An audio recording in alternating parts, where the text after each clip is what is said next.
కనిపించినప్పుడు అకార్డింగ్లీ నువ్వు speed పెంచడమా తగ్గడమా direction change చేయడమా ఏదో ఒకటి చేస్తావు. కాబట్టి డెఫినెట్లీ మంచి డ్రైవర్కి అయితే ఒక కొంత డిస్టెన్స్ నుంచి అక్కడ బండి పడ్డది, అక్కడ శవం పడ్డది అని కనిపిస్తుంది.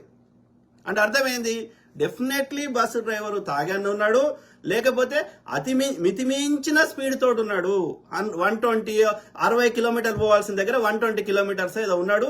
ఈయన బ్రేక్ వేసి ఆపుదామనే లోపలనే ఆ బండి అంత దగ్గరలో అంత తక్కువ డిస్టెన్స్ లో కనిపించినప్పుడు ఇతని ఓవర్ స్పీడ్ ఉండడం వల్ల ఇతను బ్రేక్ వేసినా ఆ డిస్టెన్స్ కవర్ కాలేదు ఆ స్పీడ్ కి. ఇతనికి అప్పుడు ఎప్పుడైతే రోడ్ మీద బండి కనిపించిందో ఆ టైంలో ఇతను బ్రేక్ వేసినప్పటికీ ఇతను ఓవర్ స్పీడ్ కావడం వల్ల నీకు ఏమైంది, నువ్వు ఆ బండి ఆపినా ఆగలేదు.